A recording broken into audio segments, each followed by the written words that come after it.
Hello, mayong adlaw kanatong tanan, Luzon, Visayas ug Mindanao. Ang akong topic nga pagahisgutan karon kabahin sa what is born again.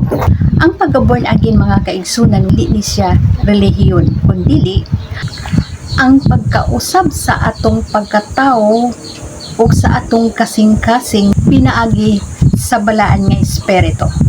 Sa wala pa ta born again mga kaigsunan, ang atong gidaladala dinhi sa kalibutan mao ang atong pagkatawhanon. Unsa man ang atong pagkatawhanon?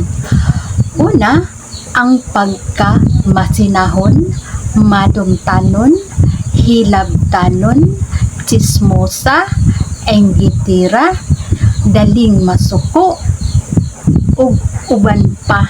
Mao kana ang atong pagkatawhanon nga mao ang gigamhan ni Satanas. Tungod kay kitang tanang tao gihatagan man tag free will sa atong Ginoong Kristo, so makahibaw na ta nga kung mubuhat ta og daotan unsay dangatan, kung mubuhat tag maayo ug unsa poy dangatan. Busa kay tiguang naman kita, makahibaw na ta pagtimbang-timbang kung asa kita mo padulong. Tungod kay ang kalibutan adunay duha ka amahan. Ang una, ang amahan sa kangit-ngit ug ang amahan sa kahayag. Ug ang iya sa kahayag mao ang pagbuhat sa matarong. Kung kita mahimo na tang born again, ato nang talikdan ang atong pagkatawhanon nga mao ang gigamhan ni Satanas.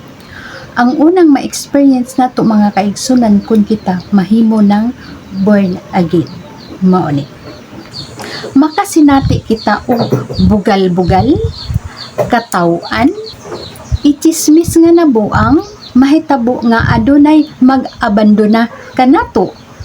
Tungod kay ang espiritu sa kangit-ngit ug ang espiritu sa kahayag, sila ra ang nakahibaw nga kanang tawhana iya sa kahayag ug daghan karon ang iya sa kangit-ngit. Bisan ako nakapangutan ako sa akong kaugalingon mga kaigsunan, nganong nabutang man ko dinhing dapita.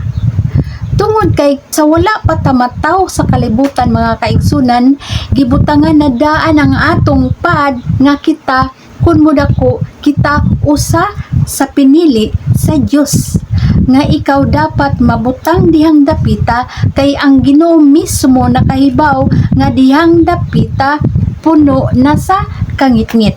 Busa ikaw man ang gipili sa Ginoo, ikaw ang makatab nga kinahanglan nga atong isangyaw kung unsa ka maayo ang pulong sa Ginoo, tungod kay daghan na karon ang gilitag ni Satanas ug ang atong Ginoong Hesukristo nag-awhag kanato nga kita lain-lain man tuod ta nga pagkataw, pero usa lang ang atong espiritu.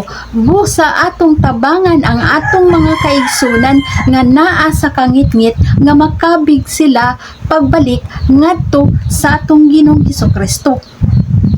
Busa kung kita nahimo ng born again, ang atong kasing-kasing dili na mobati og kasakit, dili na mobati og pagdumot, hinuon mobati na ka og kaluoy ngadto sa atong mga kaigsunan, kay sila wala pa makasabot kung unsa ang kangit-ngit ug unsa ang kahay. Ang nahibaw-an ra sa atong mga kaigsunan kung unsa ang kangit-ngit kung moabot na ang kagabhion ug kung mo burn out na. Ug ang nailang nahibaw-an kabahin sa kahayag nga kung moabot na ang kabuntagon o kung musiga na ang suga. Pero sa espirituhanon, daghan ang wala makahibaw niini. So, ang pagka born again nga dili na matandog kung unsa man ang mga trial sa imong kinabuhi, always be happy. Tungod kay ang Ginoo mo'y nagsubaybay kanimo kung kita usa ka sinugo sa Dios. Ug daghang salamat sa inyong pagtan-aw. God bless kanatong tanan. Bye!